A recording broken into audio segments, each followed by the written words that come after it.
my thanks to the folks at the Allen County Genealogy Center for inviting me and inviting the Tenement Museum to share some of the work that we do with all of you. And that was a really wonderful way to start the program, to sort of hear where everyone that's with us this afternoon is from, and where they're viewing this program from. You know, that's something that we do on site, and virtually, of course, now as well, at the museum. So I think it's, always a really wonderful way to kind of start an experience like this. So yeah, and also just sort of drives home for me, I think, one of the silver linings, if you will, of the pandemic, is that folks, like all of us here this afternoon, from all the kind of flung places that folks shared in the chat, can be together for an experience like this, and may never have gotten the opportunity to do so if we needed to be on site all together. And that's of course not to say that we'd love you all to visit the Tenement Museum in person at some time in the future.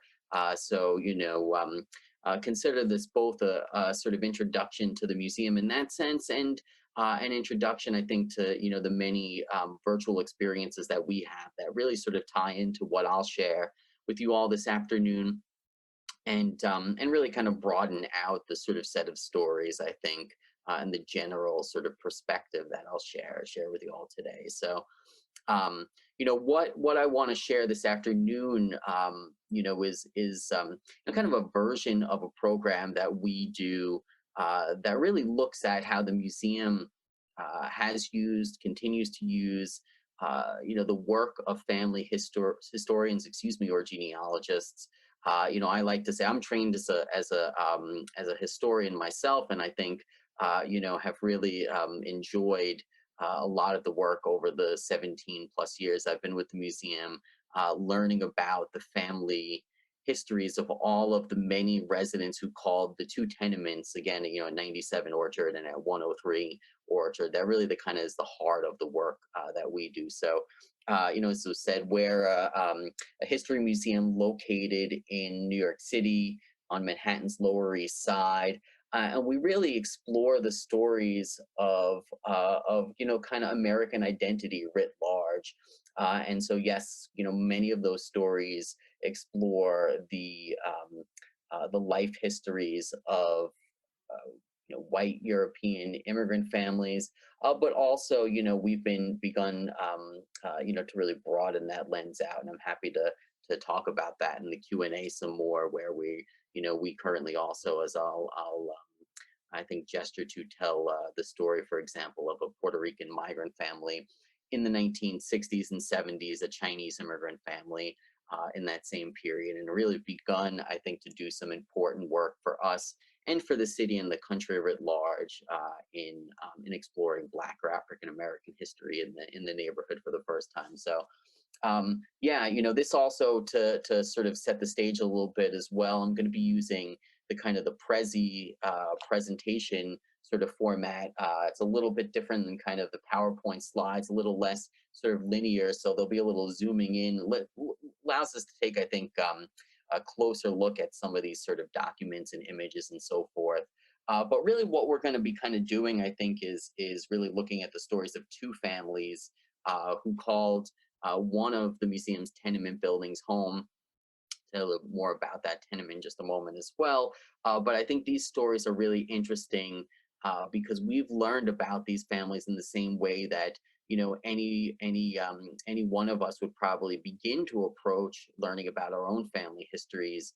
But I've always thought, really kind of like, the twists and turns in that process are some of the kind of the most fascinating. What are the sort of surprises that one encounters when doing this kind of research? What are the challenges? I think it's also important to talk or begin to talk about what are some of the kind of absences and silences in some of these this work, particularly the kind of the documents we often turn to, right? They often are kind of captured from a particular perspective or a particular entity capturing this information. So we'll get into all of that. But as I said, we are, History Museum located on Manhattan's Lower East Side, which you can, in this sort of overlaid map of New York City, that's right down here. And the building excerpted there, if I can just go back quickly, is this right here, I should say, is a 1939, 1940 New York City tax photograph of 97 Orchard Street. And this is, as some folks may know, if they're familiar with this collection of materials at New York City's Municipal Archives. This was sort of effort by the city to take a front-facing photograph of every property in New York City in that 1939-1940 period for taxation assessment purposes.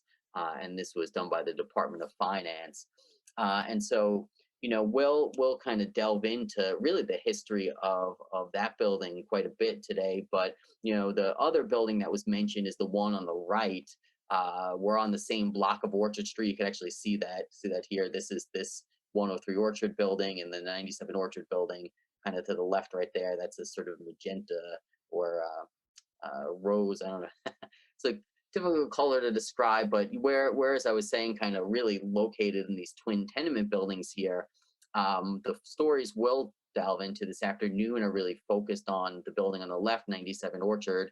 But again, didn't want to neglect the other property here where, our visitor center, our shop, a lot of, this kind of program, if we were doing it on site, would take place probably on the second floor of this building here, or the first floor as a public program. But we also have an exhibit there that explores some stories in the post-World War II era. So I'm happy to sort of talk about that in some of the question and answer portion as well. What some of that, so I think that's a really interesting sort of set of ideas and questions. What is sort of, kind of doing research in this post-World War II period, like family history research, that is, when a lot of the kind of sources that we might turn to in an earlier period of inquiry not available, right? So 97 Orchard Street, the building on the left right here with the really great set of storefront signs in the kind of lower windows there. Those are part of our collection, where stores either on the block or in this particular building before the building became a museum in 1988. 97 Orchard Street was built in 1863 during the middle of the American Civil War, and was open or inhabited to residents until 1935. So, was effectively condemned in 1935 for non-compliance with a housing law, what is called in New York State the Multiple Dwellings Act.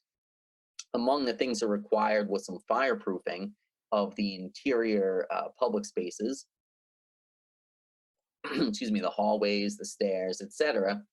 And all of the residents, instead of making those alterations, that is, the landlord or the building owner evicted all of the residents rather than make those necessary changes. It being both the middle of the Great Depression in the middle of the 1930s, and also at a period, for those sort of familiar with the history of immigration legislation, really, the sort of the immense numbers of immigrant arrivals, newcomers to New York City, and really the first neighborhood of settlement for many of them being the Lower East Side, that had begun to wane in the 1930s, not only because of the Depression, but because of the 1924 immigration law that's known as the Johnson-Reed Act, which, as many of you may know, established the kind of national quota or national origins quota system, and really curtailed immensely the flow of immigrants, particularly from Southern and Eastern Europe. But the Lower East Side was home in the the early 20th century, I should say, primarily, excuse me, to large numbers of East European Jewish immigrants, and some Italian immigrants as well. I think, right, that's another thing that our research has taught us, is that while New York City, both in the period and during the period we're talking about, the 19th and early 20th centuries, but also continuing with us to today, some areas of Manhattan and elsewhere in the city continue to kind of carry these ethnic uh, designations to neighborhood geography. Little Italy, right? Chinatown, quote unquote. At one time, the Lower East Side was the Jewish Lower East Side, but I think a lot of this research I think has revealed to us that while one group predominates, perhaps it's not a sort of homogenous or monolithic kind of community, right? It's important to remember that there are other communities, other folks, other residents with other experiences, sort of interacting with in this one neighborhood and in this one particular building, right? We really see this building 97 Orchard as a kind of microcosm, and we'll sort of go inside, so to speak, there for a moment. And as I said, we're going to really sort of delve into two stories of two specific families who lived in 97 Orchard Street. One of them in the mid to late 19th century, and that's the family on the left here on the screen. That's the Gumpert's family. And then we'll also sort of explore not only the story of both of these, but how we've researched the Baldesi family as well. They were Italian, or more specifically Sicilian immigrants who lived in 97 Orchard in those last few years before it essentially closed down to residents, and was, for the most part, vacant for some 53 years before the museum came into being in 1988, with only the storefront of commercial spaces in use during that sort of mid 20th century period from 1935 to 1988. So we'll kind of grapple with both of those, but kind of go in a little bit here. I'll kind of give you the close up of this is the restored kitchen and looking into the parlor of the Gumpert's family home at 97 Orchard Street. You're sort of on the second floor of the building to kind of give you a sense of space. And all of the apartments in this building are 3 rooms. They're approximately 325 square feet. A lot of our research and a lot of the kind of documents family historians use, that's the, sort of our bread and butter, so to speak. And from that, we not only extract these specific stories or really sort of unearth or excavate or uncover, these sort of site-specific family stories, but also I think begin to sort of picture what life was like across the building as a whole in its period of a residence, again from 1863 to 1935. So, what I mean by that is that on average, it's a question visitors ask on tours. Standing inside these 325 square foot apartments, gathered in this kitchen, perhaps, how many people would have called this space home? Because hey, probably not even by contemporary New York standards, by contemporary Manhattan standards, not a terrible living space for a single person, for 2 people, a couple perhaps of some kind, sharing this space, or even two roommates. But the average family size is in the neighborhood of about 5 or 6 individuals. As low as 2 or 3. Our records tell us on the lower end of the spectrum, but as high as 5 to 6 on the higher end. And so, this again is the restored home of the Gumpert's family. They were again German Jewish immigrants. They lived in 97 Orchard roughly from about 1869 to 1886, and we'll explore some of the documents that tell us that. But this is a period in which, what we today know as the Lower East Side was then known as Klein Deutschland, or Little Germany. It was predominantly populated by immigrants from what today would be called Germany, right? In the 1860s, as some folks may know, the German nation state doesn't exist as we know it. That doesn't happen in some form we would recognize today until 1871. And so, I'll often kind of half joke on tours that I give. If you encountered the Gumpert's family on the street or one of their neighbors, they would have said, I'm from Prussia, or I'm from Bavaria, I'm from Hamburg. You get the idea, right? All the sort of city, states, principalities, sort of regional areas of what later became the German nation. So, parts of the building we restored to depict different moments in the life of the building, really relying on physical evidence, documentary evidence, and then some spaces are left in the condition the museum found them in back in 1988. So we'll zoom out as I said, or at least gestured to at the outset, you know, we really rely, at least, in our uh, kind of basic understanding of life at 97 Orchard Street, and really the beginning, the sort of foundation for beginning to learn about the family histories of former residents like the Gumperts, comes from um, the U.S. Census. It's a clearly a tool that family historians and genealogists use. This is the 1870 and 1880 census enumerations here, transcribed, of course, and highlighted. You'll see the Gumperts family called out. Yeah, I think it's interesting that the museum, when it first started, actually didn't set out to, for example, tell the stories of actual people who lived in this building. They actually didn't think they were going to be able to do that.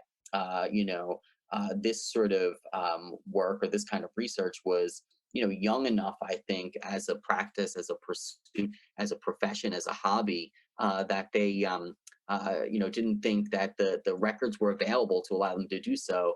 And so, I think really beginning to work with genealogists led them down this path. And they of course started working with census records like the ones that are here up on the screen. We of course looked at the 1870 enumeration. Whoops, sorry about that. No, that's not what I meant to do. We'll just go back. There we go. I'll try not to move the screen too too much there. It's only my second or third use of Prezi here, so you have to forgive me for some of the technological hiccups. But what I was about to say is that, the 1870 enumeration, both the first and the second ones really are the first census enumerations that record, 97 Orchard as the building it is.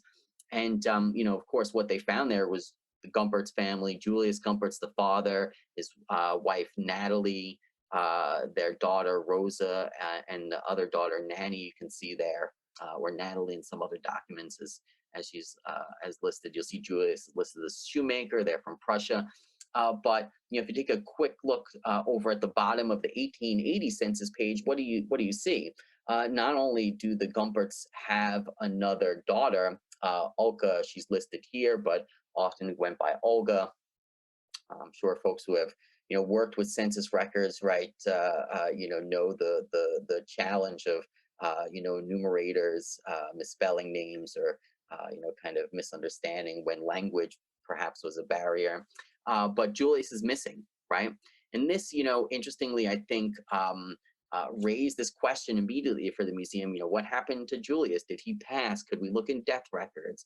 What was the element of that story here? We're not only going to perhaps be telling a story about an immigrant family in Klein Deutschland, or Little Germany, recently arrived. They arrived, we believe, sometime in the 1850s from other documents, and working to create a life. Julius working as a shoemaker, etc.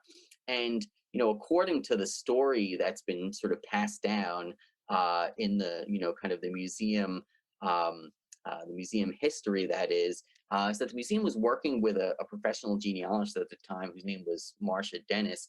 And she, as she told the story, was doing some work for another client at the same time she was doing work for the museum, requested a folder down at the city archive, and got a folder for another client, and opened it up, and just happened to get this document that I have up here. Is not something she was looking for, but it pertained to the museum's 97 Orchard building. And what this is this is a one record, a court deposition, excuse me, from 1883, and it helped explain why Julius Gumperts, the father, was missing from the 1880 census when he had been there 10 years prior. So this deposition was one of several, and part of a larger kind of set of records pertaining to a petition filed by Julius's wife Natalie in 1883. And the story that it revealed, and you can read here, I'll read it out loud just for you, so you get the sort of the story behind it that I think it was interestingly revealed. It says, surrogates court petition by Rosa Gumperts. Of course, that was one of Natalie and Julius's daughters. Oh, sorry, my that's not, that shouldn't be happening. That's my, yeah, we'll get that out of the way. Sorry, that's my uh I don't know if it popped up on the screen. That was my antivirus software decided to pop up there. Excuse that. My was about to read was the document here, and it reads, Rosa Gumpertz, being duly sworn, deposes and says, I am a daughter to the annexed petitioner. I, with my other two sisters, have resided with my mother as far back as I can recollect at number 97 Orchard Street in the city, county, and state of New York. I have an indistinct recollection of my father's residing with us at the above address. I know the fact to be that for the past 6 years, that being the date as far back as I can testify of my own personal knowledge, my father, Julius Gumpertz, did not reside with us, and I remember well that I was informed by all the neighbors that in the year 1874, my father left his home and mysteriously disappeared and was considered dead. My mother is our only support and resides with us. She did not remarry, sworn to before me. Gumpertz, June 14th, 1883. And as I said, this was, one of several depositions. The owner of the building, also a German immigrant named Lucas Glockner, the owner of the Lager Beer Saloon that occupied the basement storefront commercial space, John Schneider, all testified to the fact that Julius Gumpertz left for work one morning as a shoemaker in October of 1874. Now, the year may ring a bell for some folks because 1874 is really in the depths of one of the nation's worst economic depressions to that point, what's known as the Panic of 1873. So in the midst of this economic depression, Julius, lucky enough to have a job perhaps, left for work and he never returned home. And they searched for him, these records tell us, and he never reappeared, right? And this of course, just to go back, really shapes the story we tell, right? This could have been a story that just emanated from the census about a family whose father was a shoemaker, and maybe, hey, he left the family. We don't know what happened to him, but this really interesting court case, completely changed, the trajectory of the story that the museum would ultimately tell. The reason behind the court case, as is told in some of the other associated documents, is that Julius's father in Prussia had passed away in 1883, sent word to America to Julius, who they still thought was living at 97 Orchard Street, apparently, and was informing them of the the death of his father, but the estate to which he would inherit, and it lists $600 worth of goods, chattel, etc.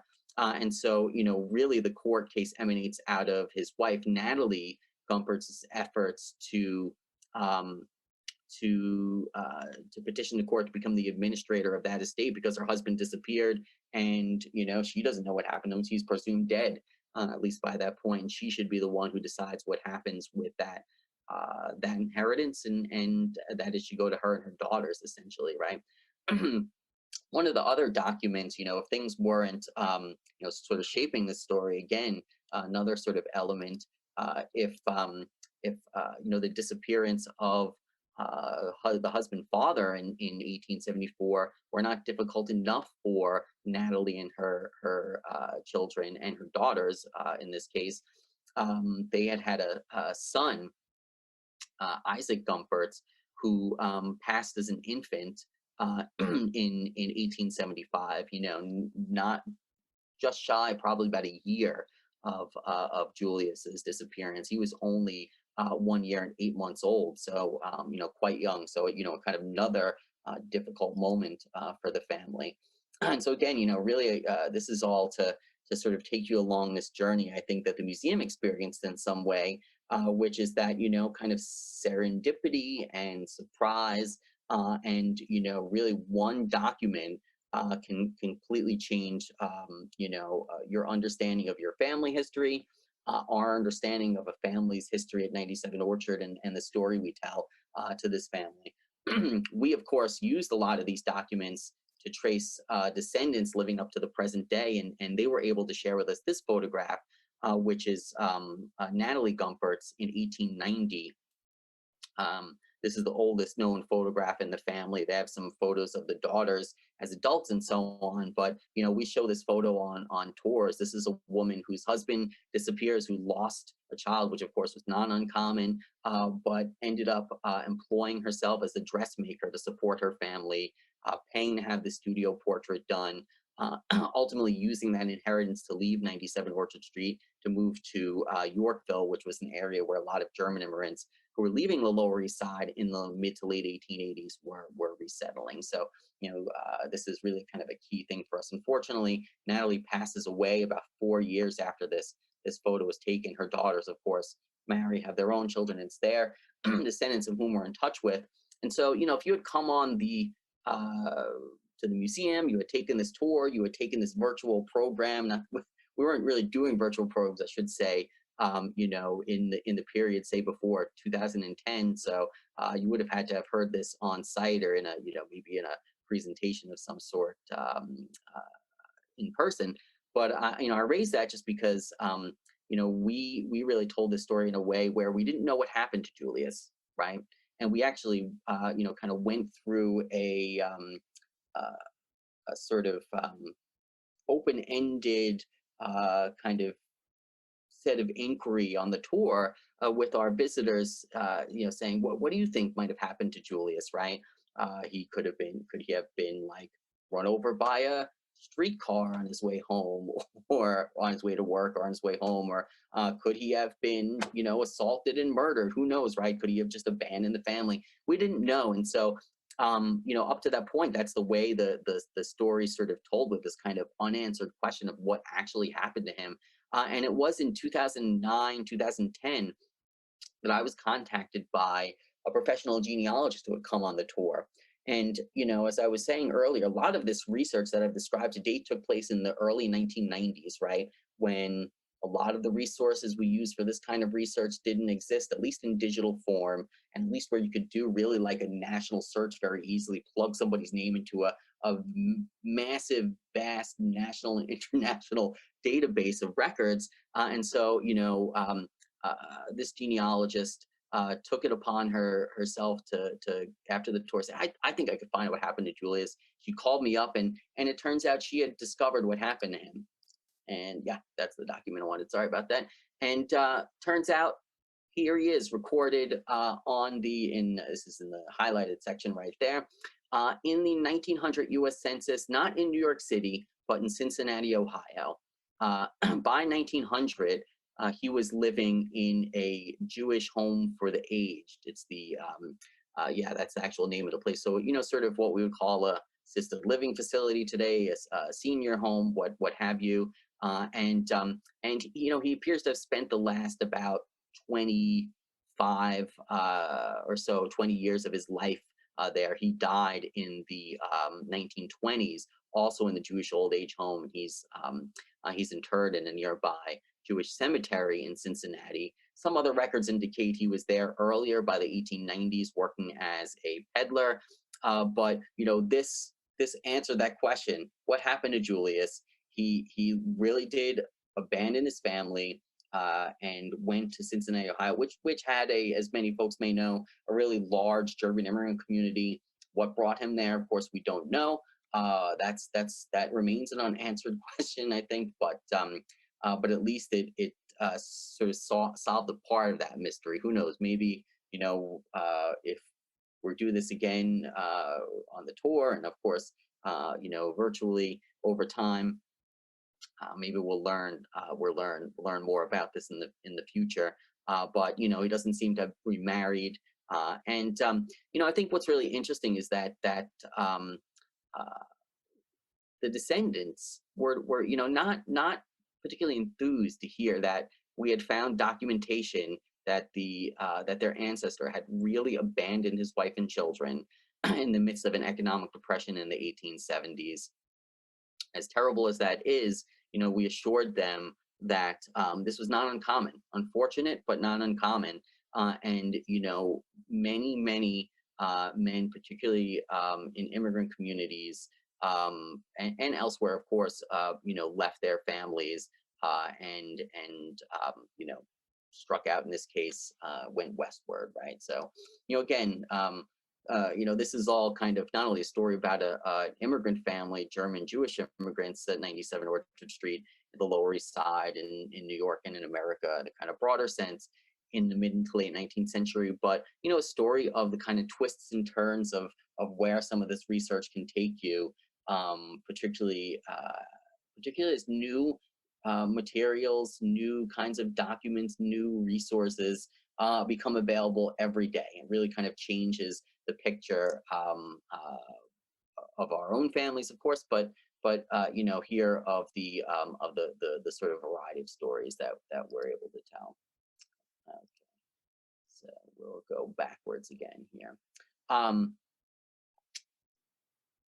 we'll transition now, to this other family story, which has, similar kinds of elements, but I think really sort of different. You might be wondering, like, why the cassette tape there, and we'll get into it. But again, this is the Baldesi family. They were Italian or Sicilian immigrants who lived at 97 Orchard, really in the sort of early to mid 1930s. In fact, they're one of the families who's evicted in 1935 when the building is closed down, rather than comply with the housing law and make the alterations to sort of make the building more fire safe.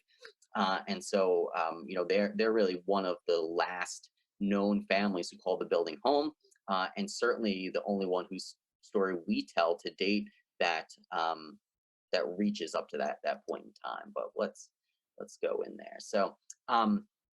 Much of what we know about the Baldesi family story actually comes from oral history work.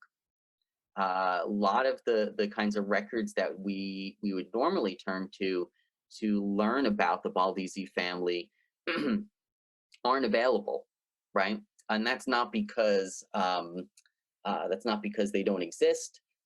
Yes, the census enumerations for the federal census, right, only become available, over a period of time, right? So, the 1940 census just somewhat recently became available. The 1930 census, was not available when the museum first started at work, but Baldesis weren't captured there to begin with. And the museum really also always wondered why that was, because Josephine, and sorry about that. That's not cooperating here, sorry.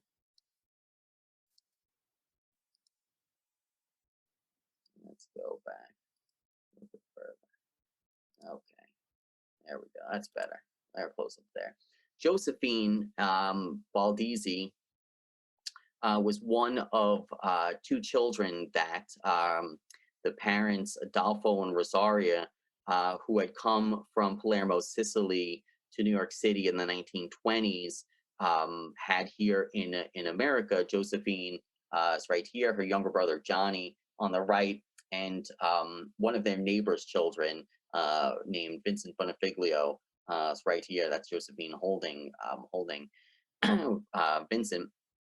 What's interesting is that Josephine, when she came into contact with the museum in 1989 and sat for a series of really incredible oral history interviews. I often joke, I wish I remember my own childhood that vividly. She was born in 1926, and so this is, in her youngest years.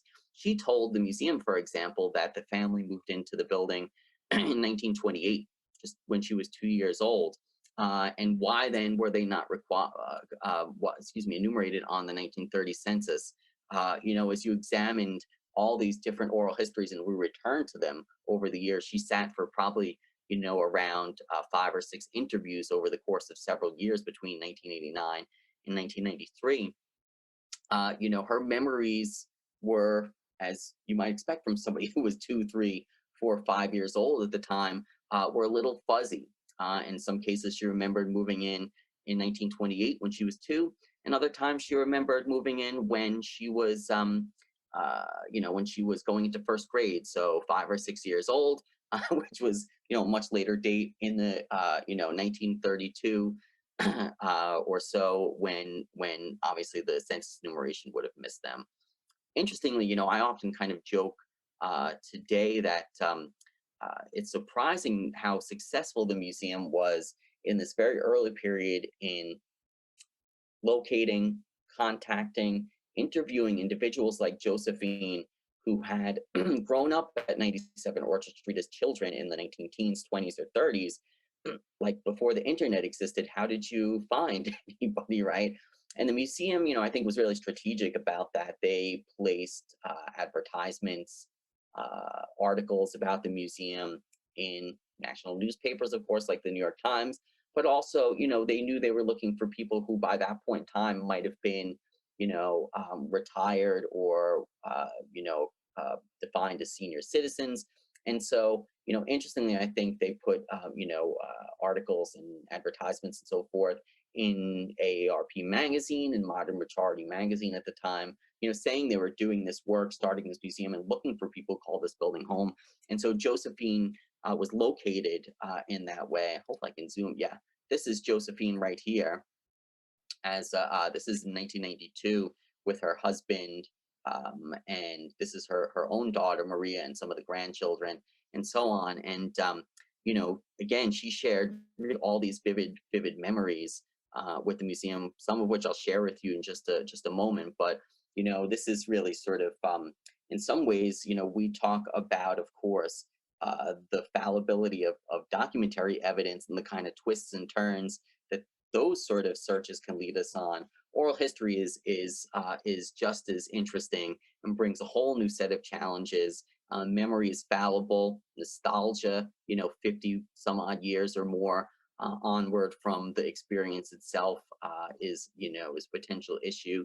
And so, how do you work with these things? And I think, for us, it's really, we really do on our tours and programs, a little bit of what I'm doing here, which is really bring you all along in the journey and be really sort of not only transparent about the work and the documents and what they tell us and don't tell us, but also, what are the sort of issues that you might see there. You play historian with us as well. So I think that's really a fun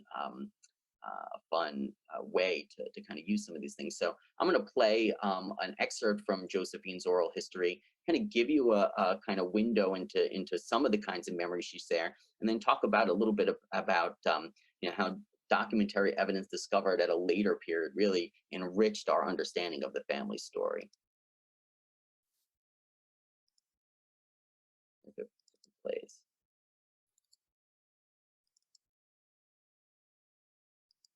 Yeah.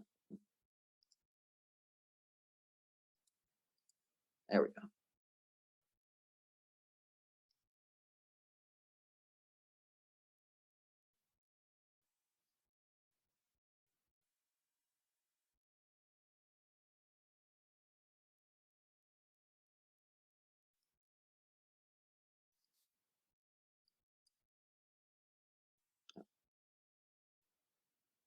My apologies. I think the mute is on, so I'll start that over. There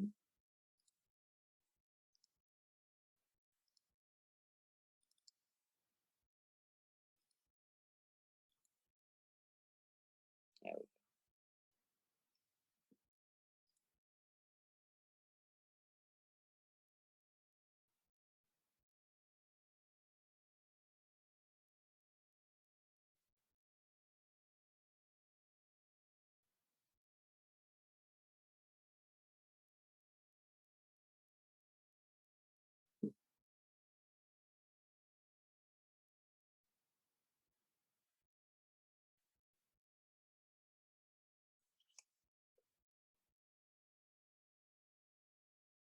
Well, you're getting a tour here of the department. I apologize. I don't know. I remember sitting around Oh, the geez. table in the There it kitchen goes. under the window, and my mother would have made us this fried egg or something on a roll with butter.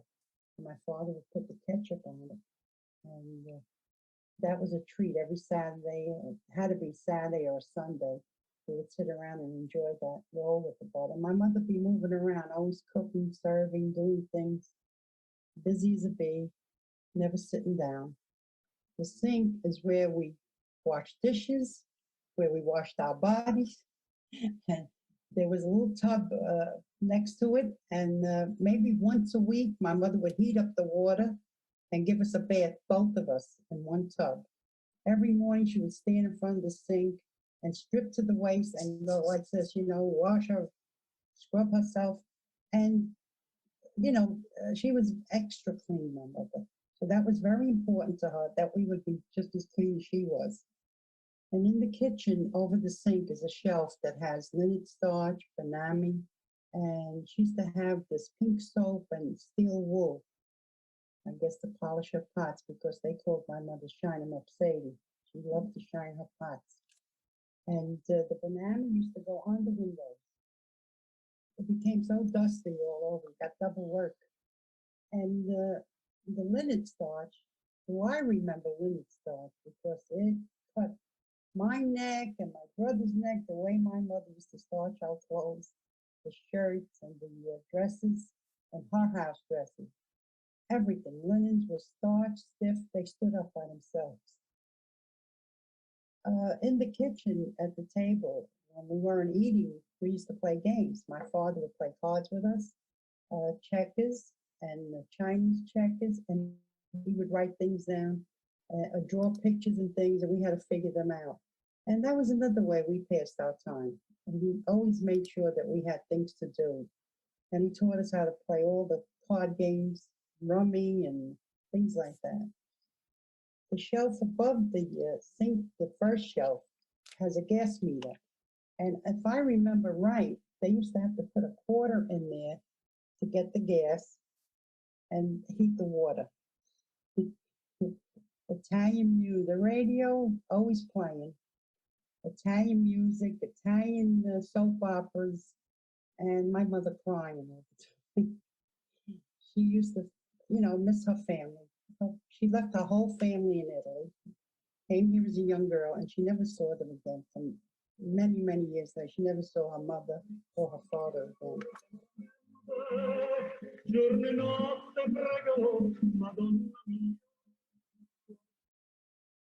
Okay. Okay. Sorry, it took a little while there for the audio to start, so I apologize for the abruptness. It startled me there for a moment itself. But, from there, I think you really get a sense of how vivid Josephine's memories were of living in that apartment that was toured as her recollections were being played of kind of daily life of her mother's relationship to home. One of the things that is not shared in that clip, but it is a kind of core part of her memories as shared with the museum, and a core part of the story we tell is the family's journey to New York and to America. And so, what Josephine shared with us is that her father, Adolfo, met and married her mother, Rosaria, in Palermo, Sicily, in the early 1920s. They married, and then, like a lot of young Sicilian men looking to start a family, etc., build a life, the prospects weren't particularly great for folks like Adolfo, even though he had been trained as a skilled cabinet maker, a skilled word worker. The prospects for him and building a life for his family, were not particularly great. So, like a lot of young Sicilian men, as I said, he decided to come to America, to New York, to do that, and he arrives in November of 1920, or late 1923, I should say, through Ellis Island. We have a ship manifest that documents that. But one of the things that Josephine told us was that her mother came a couple years later, and the circumstances under which he came would be what we would use the term undocumented today. Her mother was an undocumented immigrant. She was here, under, without legal permission at the time. And so, the story we told for years was informed by that oral history, by the kind of historical context, right? The 1924 Johnson-Reed Act, or the 1924 immigration law that established the national origin quotas, essentially, quote unquote, closed the door between the time when Adolfo arrived in 1923 and Rosaria came a couple years later. And that was really because the number of slots for Italy in the quota system had been greatly diminished, at least when compared to the great numbers who had arrived up to that point in time. So Josephine told the story of doctored papers, crossing and then arriving here in New York. And we again informed that story by historical context and knew what would be the case with folks who had a similar experience to Rosaria, and then not in the early sort of 2010s, I guess you would say. I'm trying to remember the exact year. I think it was probably sometime around 2013 or 2014, maybe 2015, that both a historian who was working on some of this work and one of our museum educators was doing some research on the side, and decided, as some of us do, to see if they could find any, put some of the names we talk about every day at the Tenement Museum into the searchable database. And what you found was this document here. And this is what's known as a pre-examination record. You'll see here Rosaria, her maiden name Vitolo Baldesi. This was issued in Montreal on 7/3/45. She had entered the country fraudulently. You could see that pulled out. You could also probably see right here that she entered in 1925. There's a name crossed out here, Josephine Castelli. So, perhaps she used an assumed name.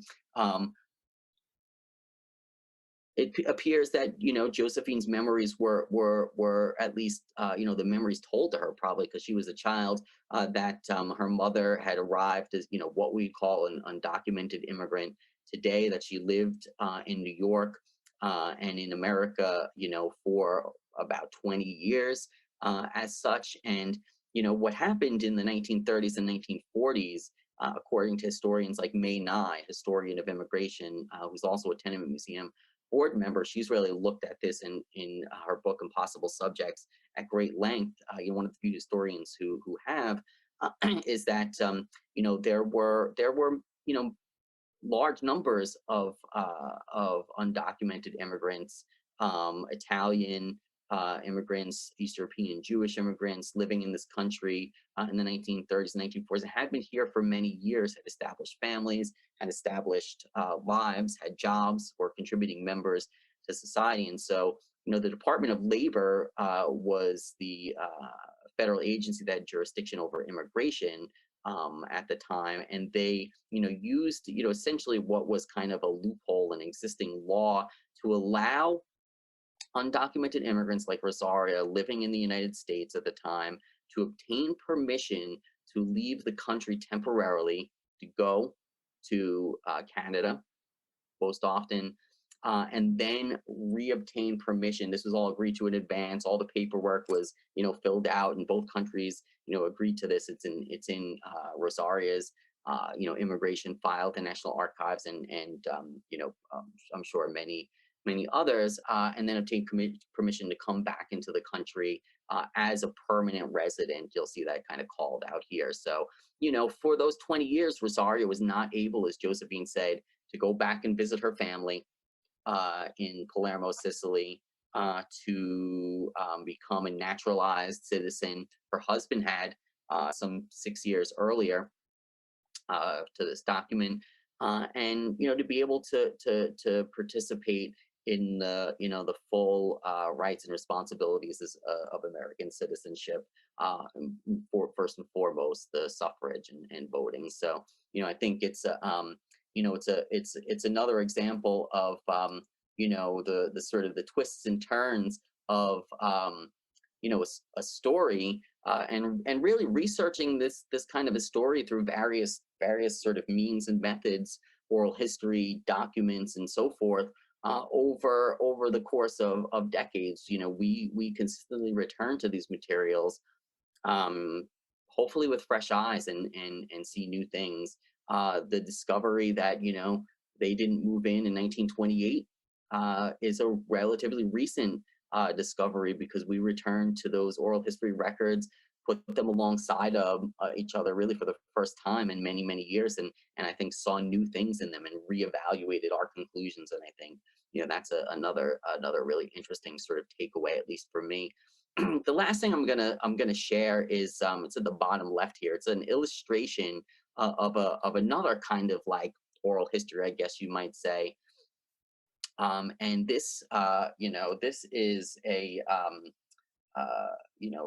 sort of offshoot of a program that the museum, began several years ago, called Your Story, Our Story. And it's really an effort to kind of collect the stories of contemporary Americans, immigrants, migrants, folks who are native born, people who have stories of their ancestors having come, as voluntary immigrants, or as involuntary, folks who may have been enslaved, right? And so, it's really a kind of collection, and I use it here because I think it adds a kind of an interesting element.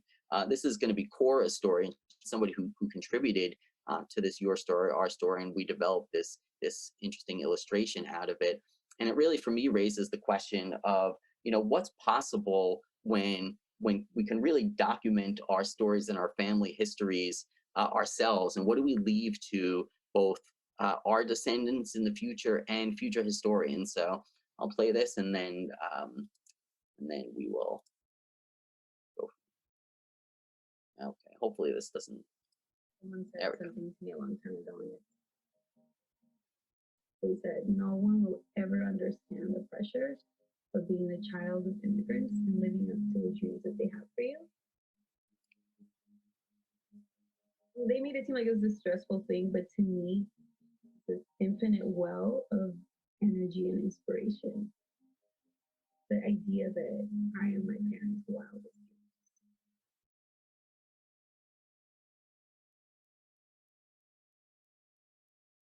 Season 2 was our podcast, so if you're wondering what that meant, paused, of course, like many things during the pandemic. But I think Cora's little excerpt from her story as the child of immigrants, her family, I believe, hailed from Mexico, is what is this kind of work that we're all sort of talking about: family history research, genealogy, documenting our own family histories. What does that look like for our own descendants, and what do we leave to them? I think it's a really interesting question to raise, and what does this kind of resource provide for that? So, that, I think that's the end of. Oh, no, we don't want to replay that again. Sorry. All right. So that concludes my presentation and my talk, and I'm happy to answer some questions.